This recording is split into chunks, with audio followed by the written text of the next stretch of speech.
जय हिंद। वंदे मातरम मित्रों। आज आप standard 12 chapter number 15 point number 15.1.4 आ मुद्दा विषय भणवा जई रह्या छीए। मुद्दानुं मेन हेडिंग आपेलुं छे जैव विविधतानी क्षति, अथवा तो आपणे एने जैव विविधतानी नुकसानी आवुं पण बोली शकीए।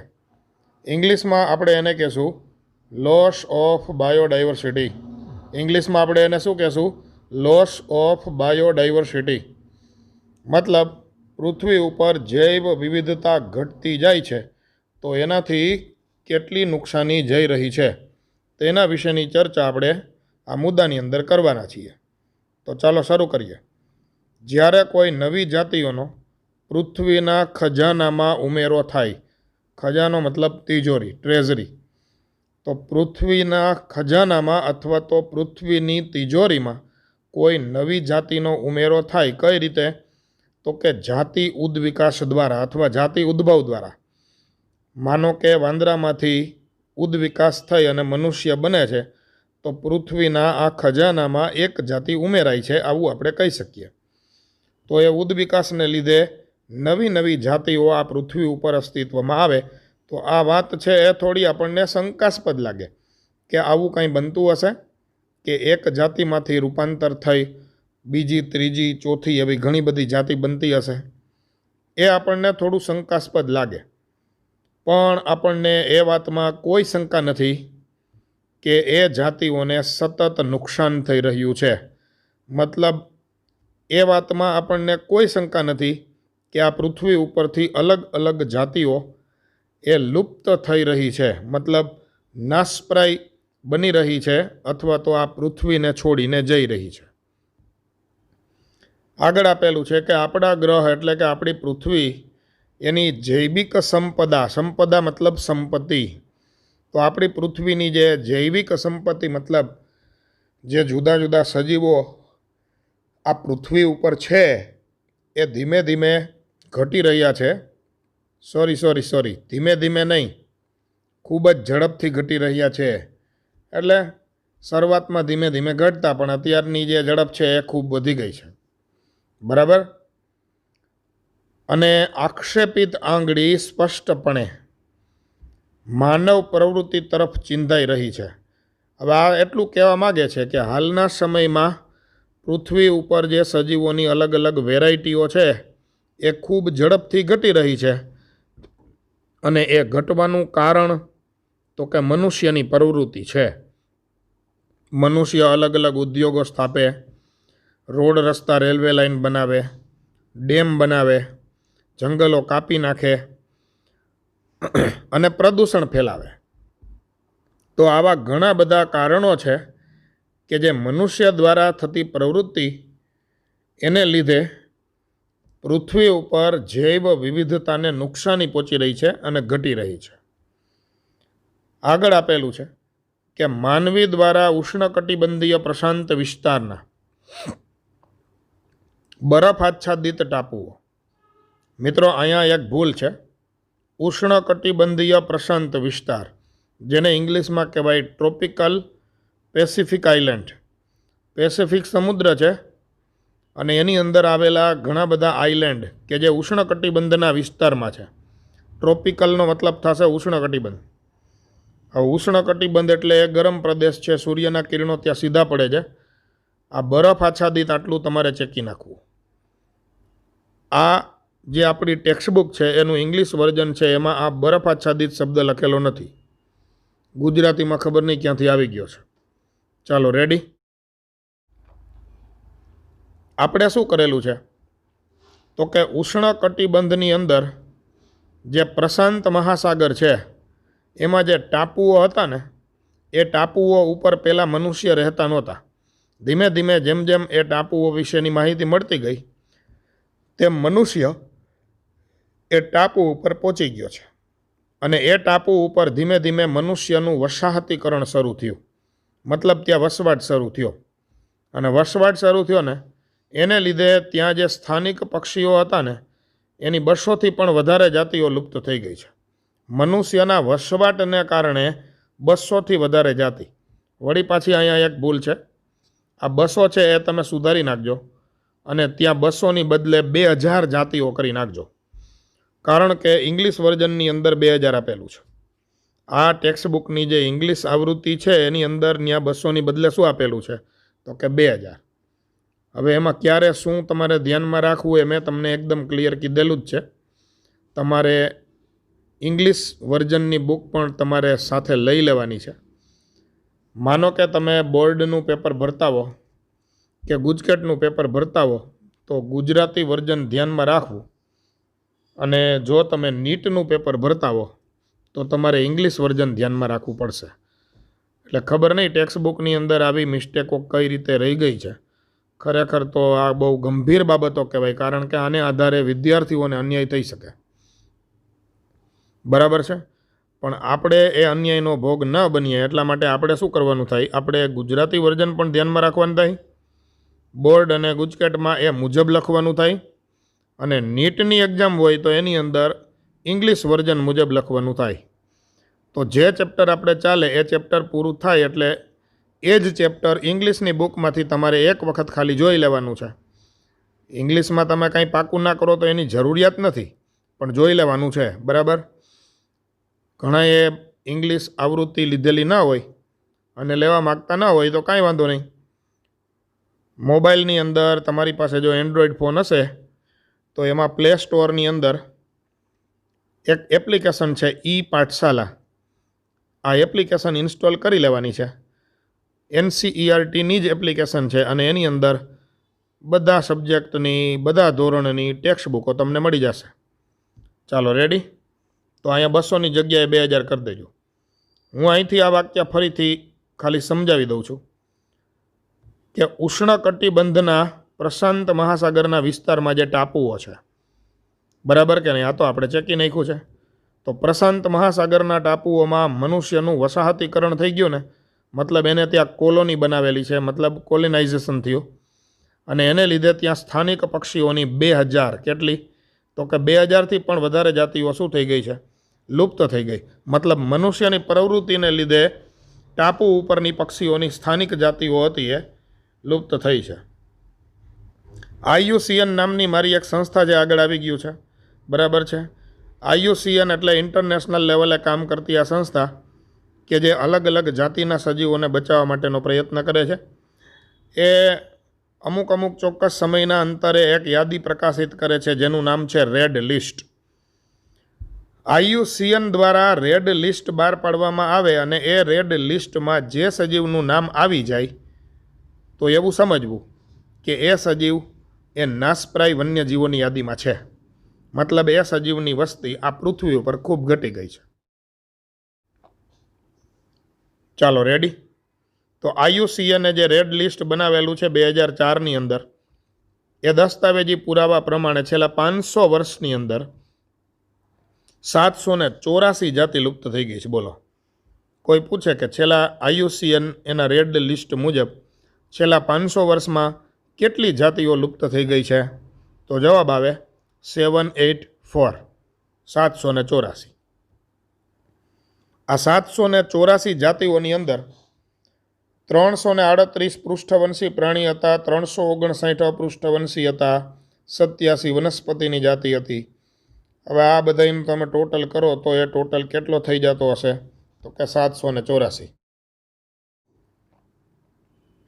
અને ના થતો એ તો બહુ ચિંતા એની કરવી નહીં, આપણે તો આંકડા ધ્યાનમાં રાખવાના થાય છે. ચાલો રેડી. તાજેતરની લુપ્ત જાતિઓ કઈ છે, મતલબ આ છેલ્લા 10, 20 કે 50 વર્ષોમાં લુપ્ત થઈ હોય એવી તાજેતરમાં લુપ્ત થયેલી જાતિ કઈ, એના કેટલાક ઉદાહરણ આપેલ છે. ડોડો નામનું એક પક્ષી છે, એ મોરેશિયસમાંથી લુપ્ત થઈ ગયું છે. મોરેશિયસ દેશનું નામ છે, એક ટાપુ છે. તો મોરેશિયસ છે એની અંદરથી આ ડોડો નામનું પક્ષી લુપ્ત થઈ ગયું છે. તમને ફોટો દેખાય છે, ફોટોમાં ડોડો બતાવેલ છે. હવે એ જોવા મળતું નથી. મોરેશિયસની અંદર પહેલાં એ વસવાટ કરતું, અત્યારે એ લુપ્ત થઈ ગયું છે. બરાબર. બીજું એક છે ક્વેગા નામનું આ પ્રાણી છે, એનો પણ તમે ફોટો જોઈ શકો છો. હવે આમ તો એ ગધેડું ને જીબ્રા એ બેયનું મિક્સ હોય એવું લાગે છે કંઈક. ક્વેગા નામનું આ પ્રાણી છે અને એ આફ્રિકાની અંદરથી શું થઈ ગયું છે તો કે લુપ્ત થઈ ગયું છે. સેમ એવી જ રીતે થાઇલેસિન, આ થાઇલેસીન એટલે એક કૂતરાના નજીકના કુટુંબી છે, શિયાળે નહીં કૂતરું નહીં, એ ટાઈપનું કંઈક છે, બરાબર. આ ફોટો તમને દેખાય છે. તો થાઇલેસીન નામનું આ પ્રાણી છે એ ઓસ્ટ્રેલિયાની અંદરથી શું થઈ ગયું છે, તો કે લુપ્ત થઈ ગયેલું છે. આ છેલ્લા 10, 20, 50 વર્ષની અંદર જ આ બનાવો બન્યા છે આપણી નજર સામે, બરાબર. સ્ટીલર સી કાઉ એક પ્રકારની દરિયાઈ ગાય છે, બરાબર. નામ ધ્યાનમાં રાખજો તમે, એનો પણ આ ફોટો તમને દેખાય છે, બરાબર. સ્ટીલર સી કાઉ એક પ્રકારની દરિયાઈ ગાય છે. દરિયાઈ ગાય છે ને, ગાય એટલે ગાય, કાઉ ગાવાની વાત નથી ભાઈ, બરાબર. ચાલો, સ્ટીલર સી કાઉ છે ને એ રશિયાની અંદરથી લુપ્ત થઈ ગયેલ છે. એ ઉપરાંત વાઘની 3 ઉપજાતિઓ છે. ઉપજાતિ એટલે જાતિઓના સમૂહને પછી એનો ભાગ પડે તો એને કહેવાય ઉપજાતિ. મનુષ્યની 5 ઉપજાતિઓ અત્યારે પૃથ્વી ઉપર અસ્તિત્વમાં છે. માનો કે આપણે ભારતમાં રહીએ તો આપણે ઇન્ડિયન પબ્લિકની અંદર આવીએ. માનો કે એવી રીતે કોઈ ચાઇનાનો હોય તો એને મોંગોલોઇડ પ્રજા કહેવાય. પછી આફ્રિકામાં કોઈ રહેતો હોય તો એ નિગ્રોઇડ પ્રજા છે. યુરોપ ખંડની અંદર કોઈ રહેતો હોય તો એ બધા ભૂરિયા હોય, યુરોપિયન પ્રજા કહેવાય, બરાબર છે. તો એવી રીતે જેમ મનુષ્યની અલગ અલગ વિસ્તારની અંદર અલગ અલગ ઉપજાતિઓ છે, એમ વાઘની 3 ઉપજાતિઓ એ છેલ્લા 10, 20 કે 50 વર્ષમાં, ટૂંકમાં તાજેતરના સમયની અંદર શું થઈ ગઈ છે, તો કે લુપ્ત થઈ ગઈ છે. અને વાઘની એ 3 ઉપજાતિઓના નામ આપણે ખાસ મગજમાં ફિટ કરી દેશું. આની આગળના જે 4 ઉદાહરણ આપેલા છે, ડોડો, ક્વેગા, પછી થાઇલેસીન અને સ્ટીલર સી કાઉ, એ પણ આપણે ખાસ ધ્યાનમાં રાખશું. કઈ જગ્યાએથી લુપ્ત થયેલા છે એ પણ ધ્યાનમાં રાખશું, કારણ કે કોલમ પ્રકારના પ્રશ્નોમાં સામે સામે આપી દઈએ, આવું પણ બની શકે. જોકે બાયોલોજીમાં કોલમ પ્રકારના પ્રશ્નો સૌથી સહેલા હોય છે. નીટ 2020ના નીટના પેપરની અંદર 11 પ્રશ્નો કોલમ પ્રકારના હતા, મતલબ એ પેપર ખૂબ સહેલું ગણાય. રેડી? તો સરસ મજાની હજી થોડી આગળ વાત આપણે ભણ્યા મિત્રો.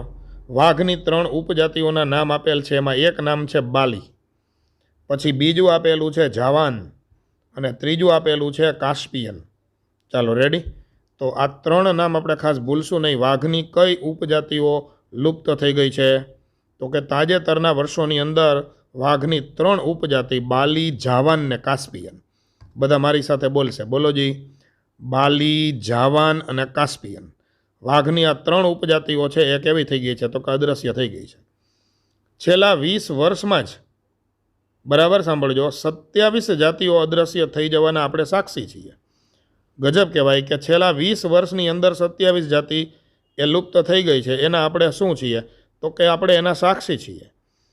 હજી આગળ આપેલું છે કે અહેવાલોનું કાળજીપૂર્વક આંકડાકીય પૃથ્થકરણ એવું દર્શાવે છે. પૃથ્થકરણ મતલબ વિશ્લેષણ, કે જુદા જુદા જે અહેવાલો છે એનું કાળજીપૂર્વકનું પૃથ્થકરણ કરીએ, વિશ્લેષણ કરીએ, તો એ વિશ્લેષણ એવું દર્શાવે છે કે સમગ્ર વર્ગકોનું વિલોપન એ યાદચ્છિક નથી. મતલબ આ રેન્ડમલી એમનેમ બધા લુપ્ત થાય છે એવું નથી. જે સજીવો પર્યાવરણ બદલાતા એની સામે જે વધુ પ્રમાણમાં સંવેદનશીલ છે એ સજીવો લુપ્ત થવાની તૈયારી પહેલી છે, બરાબર. મતલબ આમાં એક ઉદાહરણ આપેલું છે કે જેમ કે ઉભયજીવી હોય તો ઉભયજીવી છે એ વધુ સંવેદનશીલ છે, અને પર્યાવરણમાં ફેરફાર થાય કે વધુ પ્રદૂષણ ફેલાય તો ઉભયજીવી પહેલાં ગાયબ થઈ જાય, મતલબ પહેલાં લુપ્ત થઈ જાય છે. અને ખરેખર એવું બન્યું જ છે. ઉભયજીવીઓ અત્યારે સૌથી વધુ લુપ્ત થવાની તૈયારીમાં છે. લુપ્તતાના ભયાનક દ્રશ્ય એમાં ઉમેરો કરતાં એ પણ હકીકત છે કે વિશ્વવ્યાપી 15,500, આ આંકડો બરાબર ધ્યાનમાં રાખશું, 15,500 કરતાં પણ વધારે જાતિઓ લુપ્ત થવાના ભયનો સામનો કરી રહી છે. 15,500 અલગ અલગ સજીવોની જાતિ આ પૃથ્વી ઉપર એવી છે જે હાલમાં લુપ્ત થવાની તૈયારીમાં છે. એની વસ્તી ખૂબ ઘટી ગઈ છે. આગળ આપેલું છે કે વિશ્વમાં બધી જ પક્ષીઓની જાતિ જેટલી ટોટલ છે એના 12%. આખી દુનિયામાં ટોટલ જેટલા પક્ષીઓ અલગ અલગ જાતના છે એની 12% જાતિઓ લુપ્ત થવાની તૈયારીમાં છે. એવી જ રીતે સસ્તન વર્ગના પ્રાણીઓ, ટોટલ આખી પૃથ્વી ઉપર જેટલા સસ્તન વર્ગના પ્રાણી છે, ગાય, ભેંસ, ઘેટા, બકરા, સિંહ, વાઘ, દીપડો, ચિત્તો, મનુષ્ય, ઉંદર, ખિસકોલી અને વાંદરો, આ બધાય સસ્તન વર્ગના પ્રાણીઓ છે. તો સસ્તન વર્ગના પ્રાણીઓ છે ને એની ટોટલ જેટલી જાતિ આ પૃથ્વી ઉપર છે ને એમાંથી 23% જાતિઓ છે એ લુપ્તતાની તૈયારીમાં છે. એ જ રીતે ઉભયજીવીની જાતિઓની વાત કરે છે કે ઉભયજીવી પ્રાણીઓની કુલ જેટલી જાતિ આ પૃથ્વી ઉપર છે એમાંથી 32% લુપ્ત થવાની તૈયારીમાં છે. તમે જુઓ આંકડાકીય માહિતી ઉપરથી એવું સ્પષ્ટ ખબર પડી જાય છે કે ઉભયજીવી એનો આંકડો થોડો મોટો છે. એટલે જ અહીંયા આગળ ઉદાહરણમાં આપેલું છે કે ઉભયજીવી છે ને એ વધુ સંવેદનશીલ છે. એટલે પર્યાવરણ જેવું બદલાશે એટલે સૌથી પહેલાં ઉભયજીવી ગાયબ થશે અથવા પ્રદૂષણ વધુ ફેલાશે તો એની પહેલી અસર કોને થશે? તો કે એની પહેલી અસર ઉભયજીવીને થશે. ક્લિયર? તો એમ કહે છે કે અનાવૃત બીજધારીઓ એના 31% જાતિઓ લુપ્ત થવાના ભયનો સામનો કરે છે. અનાવૃત બીજધારી વનસ્પતિ હોય ને, કઈ વનસ્પતિ હોય? તો કે અનાવૃત બીજધારી. તો એ અનાવૃત બીજધારી વનસ્પતિઓ એમાં 31% એવી વનસ્પતિઓ છે કે જે લુપ્ત થવાની તૈયારીમાં છે. હવે આમાં સૌથી મોટો આંકડો છે એ ઉભયજીવીનો છે. એટલે આપણે કીધેલું કે ઉભયજીવીની જાતિઓ સૌથી વધુ ભયજનક રીતે લુપ્તતાની તૈયારીમાં છે. બરાબર? આ બધા આંકડા આપણે ધ્યાનમાં રાખશું મિત્રો ખાસ. પહેલી વાત તો કે પક્ષીની 12% જાતિ, સસ્તન 23%, ઉભયજીવી 32% અને અનાવૃત બીજધારી તો કે 31% જાતિઓ લુપ્તતાને હારે આવીને ઊભી રહી ગઈ છે. હજી થોડી આગળ વાત આપેલી છે, આપણે જોઈ લઈએ. અશ્મી અહેવાલોના માધ્યમ દ્વારા. કેના માધ્યમ દ્વારા? તો કે અશ્મી અહેવાલો. તો પહેલો જ પ્રશ્ન એ થાય કે અશ્મી એટલે શું? તો કે ભાઈ આપણે કોઈ જગ્યાએ જમીનમાં ખોદકામ કરીએ છીએ અને એમાંથી આપણને કોઈ સજીવોના અવશેષો મળે છે તો એને જીવાવશેષ મતલબ કે સજીવોના અવશેષ એટલે જીવાવશેષ અથવા એનું બીજું નામ છે અશ્મી. અને અશ્મી છે ને એ ઘણી બધી સાબિતીઓ આપે છે. તો અશ્મીઓના અહેવાલ એના માધ્યમ દ્વારા પૃથ્વી પરના જીવનના ઇતિહાસનો આપણે અભ્યાસ કરીએ ને તો અશ્મીઓના આધારે આપણને એવું જાણવા મળેલું છે કે વર્ષો પહેલાં ઘણા સજીવ પૃથ્વી ઉપર હતા અને અત્યારે ગાયબ થઈ ગયા છે, અત્યારે નથી. આ ડાયનાસોર તમે નામ સાંભળેલું હોય તો ડાયનોસોર છે ને ભાઈ એના અશ્મીઓ જ મળી આવ્યા છે. એને આધારે જ આપણે વિચાર્યું છે કે વર્ષો પહેલાં આ સજીવો પૃથ્વી ઉપર હતા ને અત્યારે નથી. બરાબર? તો હાલમાં આપણે જોઈ રહ્યા છીએ એવું અગાઉ મનુષ્ય જાતિના અવતરણ પહેલાં પણ થયેલું છે. એવું નથી કે જૈવ વિવિધતા અત્યારે જ ઘટી રહી છે. વર્ષો પહેલાં પણ ઘણી વખત પૃથ્વીના ઇતિહાસની અંદર જૈવ વિવિધતાઓ ઘટેલી છે. બરાબર છે? ઘણી વખત આવું બનેલું છે. કારણ કે લાંબા સમય દરમિયાન લગભગ 3 બિલિયન વર્ષ પહેલાં જ્યારથી પૃથ્વી ઉપર જીવનનો ઉદ્ભવ થયો છે, વૈવિધ્યકરણ થયું છે ને ત્યારથી આજ સુધીમાં 5 વખત જાતિઓનો સામૂહિક વિલોપન થયેલ છે. આ એટલું કહેવા માગે છે કે પૃથ્વી છે ને ભાઈ એની ઉપર 3 બિલિયન વર્ષ પહેલાં સજીવો રહેતા હતા.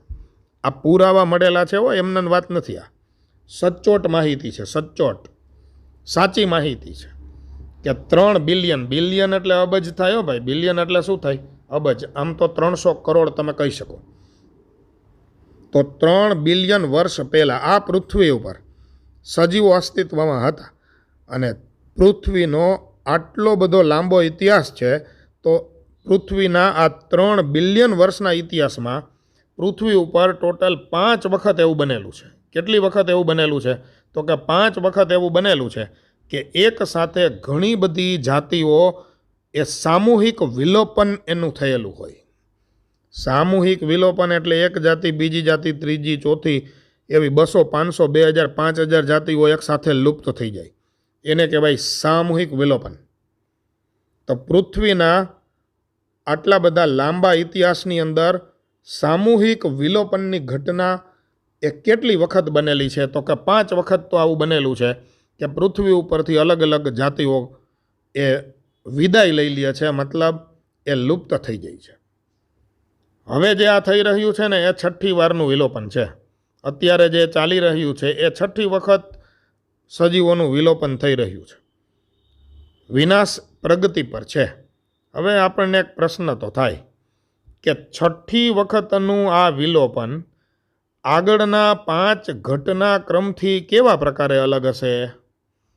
કે અગાઉ જે 5 વખત જૈવ વિવિધતા ઘટેલી છે પૃથ્વીના ઇતિહાસમાં તો આ છઠ્ઠી વખત જે જૈવ વિવિધતા ઘટવાની પ્રક્રિયા ચાલી રહી છે, તો એમાં આગળની 5 પ્રક્રિયામાં અને આ પ્રક્રિયામાં કંઈ ફેર છે? તો કે આમ તો આગળની 5 પ્રક્રિયામાં પણ જાતિ ઘટેલી હતી અને આમાં પણ જાતિઓ ઘટે છે, એમ કાંઈ ફેર નથી. પણ હા, એક ફેર છે. તફાવત ફક્ત તેના દરમાં છે. મતલબ 3 બિલિયન વર્ષના લાંબા ઇતિહાસમાં જે 5 વખત સામૂહિક વિલોપન થયેલું છે, એની જે સ્પીડ હતી ને એ ધીમી હતી, એનો દર ઓછો હતો. પણ છઠ્ઠી વખતનું જે આ વિલોપન અત્યારે ચાલુ છે ને, એ વિલોપનની ઝડપ છે ને એ પૂર્વ થવાવાળા વિલોપન કરતાં 100થી 1000 ગણી વધુ છે. મતલબ વર્ષો પહેલાં જ્યારે જાતિઓ લુપ્ત થઈ હતી એની જે ઝડપ હતી ને, તેના કરતાં અત્યારે જે જાતિઓ લુપ્ત થવાની પ્રક્રિયા ચાલે છે એની ઝડપ 100થી 1000 ગણી વધારે છે. કેટલી વધારે છે? તો કે 100થી 1000 ગણી વધારે ઝડપથી પૃથ્વી ઉપરથી જૈવ વિવિધતા ઘટી રહી છે. અને એના માટે જવાબદાર શું છે? તો કે કાંઈ આપણી ક્રિયાવિધિ જ જવાબદાર છે. મનુષ્ય એના માટે મુખ્યત્વે જવાબદાર છે. આમ તો એના ઘણા કારણો છે જે હમણાં આપણે ભણીએ છીએ, પણ મનુષ્યની ક્રિયાવિધિ એનું મુખ્ય કારણ છે જેનાથી લુપ્તતાનો દર ખૂબ ઝડપી છે. પરિસ્થિતિવિદો મતલબ ઇકોલોજિસ્ટ એવી ચિંતાજનક ચેતવણી આપે છે કે જો જાતિ ઘટાડાનો આ વર્તમાન સિલસિલો ચાલુ જ રહેશે ને, મતલબ આ જ રીતે આપણે જો જાતિઓ ઘટાડવાનું ચાલુ રાખશું, જે તે સજીવના જીવનમાં દખલગીરી કરશું અને એ સજીવ લુપ્ત થઈ જશે ને, તો આવતા 100 વર્ષની અંદર પૃથ્વી પરની તમામ જાતિઓ, એ લગભગ અડધા ભાગની જાતિઓ એમાંથી શું થઈ ગઈ હશે ખબર? તો કે વિલુપ્ત થઈ ગઈ હશે. મતલબ કહેવાનો મતલબ એમ છે કે આપણે ધ્યાન નહીં રાખીએ ને તો શું થાય એમ છે ખબર? પૃથ્વી ઉપરની અડધી જૈવ વિવિધતાનો નાશ થઈ જાય એમ છે. પૃથ્વી ઉપરની અડધી જૈવ વિવિધતા મતલબ 50% જાતિઓ લુપ્ત થઈ જાય એમ છે. કેટલા ટાઈમમાં? તો કે છેલ્લા 100 વર્ષમાં. હવે આગળ આપેલું છે કે સામાન્ય રીતે કોઈ પ્રદેશમાં જૈવ વિવિધતાને નુકસાન થાય તો થાય શું? તો કે કોઈ પણ પ્રદેશની જૈવ વિવિધતા ઘટે ને એટલે 3 વસ્તુ થઈ શકે. કોઈ પણ પ્રદેશની જૈવ વિવિધતા ઘટે એટલે કેટલી વસ્તુ થઈ શકે? તો કે 3 વસ્તુ થઈ શકે. કઈ 3 વસ્તુ થઈ શકે? એમાં પહેલી વસ્તુ આપેલી છે વનસ્પતિના ઉત્પાદનમાં ઘટાડો. મતલબ કોઈ પણ નિવસન તંત્ર હોય એમાં જૈવ વિવિધતા ઘટે તો એમાં વનસ્પતિ પણ ઘટશે. તો સીધી વાત એ છે કે વનસ્પતિ ઘટશે તો પ્રકાશ સંશ્લેષણ એ ઘટશે. પ્રકાશ સંશ્લેષણ ઘટે તો ખોરાક ઓછો ઉત્પન્ન થશે. ખોરાક ઓછો ઉત્પન્ન થાય એટલે હું એમ બોલી શકું ઉત્પાદનમાં ઘટાડો થાય. મતલબ એની ઉત્પાદકતા ઘટે, પ્રોડક્ટિવિટી ઘટી જાય મિત્રો. ચાલો, બીજી વાત આપેલી છે, બીજો મુદ્દો કે કોઈ પણ પ્રદેશની જૈવ વિવિધતા ઘટે તો બીજું શું થાય? તો કે બીજો મુદ્દો અહીંયા બી કરીને આપેલ છે કે દુષ્કાળ જેવા પર્યાવરણીય ઉપદ્રવો એની તરફનું નિમ્ન પ્રતિરોધન. માનો કે કોઈ વસવાટ છે ને એમાં જાતિ વિવિધતા ખૂબ ઓછી થઈ ગઈ છે. જો એ વસવાટમાં દુષ્કાળ પડે ને તો એ વસવાટ એ દુષ્કાળ સામે ટકી શકશે નહીં. માનો કે ત્યાં જૈવ વિવિધતા વધુ હોત ને તો કદાચ દુષ્કાળ સામે પણ એ નિવાસસ્થાન ટકી જાત. ત્યાં સજીવો દુષ્કાળ પડે છતાં પણ જીવી જાત. પણ જૈવ વિવિધતા ઘટી ગઈ હોય અને ત્યાં દુષ્કાળ પડે તો એવા જે પર્યાવરણીય ઉપદ્રવો છે એની તરફનું જે એનું પ્રતિરોધન છે ને, મતલબ એનો સામનો કરવાની જે એની ક્ષમતા છે ને, એ કેવી થઈ જશે? તો કે નિમ્ન થઈ જશે. નિમ્ન મતલબ એ ઘટી જશે. હજી સી આપેલું છે કે જૈવ વિવિધતા એને નુકસાન થાય, મતલબ જૈવ વિવિધતા ઘટે તો એને લીધે આ ત્રીજી અસર શું થાય? તો કે એ સી વડે અહીંયા દર્શાવેલી છે, એ પણ જોઈ લઈએ કે વનસ્પતિની ઉત્પાદકતા ઘટે, મતલબ ખોરાક ઓછો ઉત્પન્ન થાય. આમ તો એ પહેલા મુદ્દામાં આવી ગયું છે. પાણીનો ઉપયોગ, જંતુ અને રોગકારકો જેવી કેટલીક નિવસન તંત્રકીય પ્રક્રિયાઓમાં પરિવર્તનશીલતા વધે. મતલબ વનસ્પતિ એની જે ઉત્પાદકતા છે એટલે કે ખોરાક ઉત્પન્ન કરવાની જે ક્ષમતા છે ને એમાં ખૂબ ઘટાડો થઈ જાય. અથવા તો વર્ષો વર્ષ સ્થિર નિવસન તંત્ર હોય ને, સ્થિર નિવસન તંત્ર, તો એમાં વર્ષે વર્ષે ઉત્પાદકતા એક સમાન જળવાયેલ રહેવી જોઈએ. જ્યારે જૈવ વિવિધતા ઘટી જાય ને તો એ એક સમાન જળવાયેલ રહી શકતી નથી. પછી તો કે પાણીનો ઉપયોગ છે એ પણ પૂરતા પ્રમાણમાં થઈ શકતો ન હોય અથવા તો મળી શકે નહીં એવું પણ બની શકે. અને જંતુ અને રોગચક્ર શરૂ થાય, અલગ અલગ પ્રકારના રોગ નિવસન તંત્રમાં દાખલ થઈ જાય તો એ રોગ સામે પણ નિવસન તંત્ર એ બચી શકતું નથી. કેમ ભાઈ? તો કે જૈવ વિવિધતા ઘટી ગઈ છે એટલે. તો જૈવ વિવિધતા ઘટી જાય તો ઉત્પાદકતા છે, પાણીનો ઉપયોગ છે, જંતુ અને રોગચક્ર જેવી નિવસન તંત્રની જે પ્રક્રિયાઓ છે એમાં પરિવર્તનશીલતા વધવા પામે. મતલબ એમાં પરિવર્તન બહુ મોટું આવે. મતલબ આ બધી પ્રક્રિયાઓ છે ને એ ખૂબ વધી જાય કાં ખૂબ ઘટી જાય. માનો કે રોગચક્ર હોય તો એ ખૂબ વધી જાય, માનો કે ઉત્પાદકતા છે તો એ ખૂબ ઘટી જાય, પાણીનો ઉપયોગ છે તો એ પણ ખૂબ ઘટી જાય, આવું બને.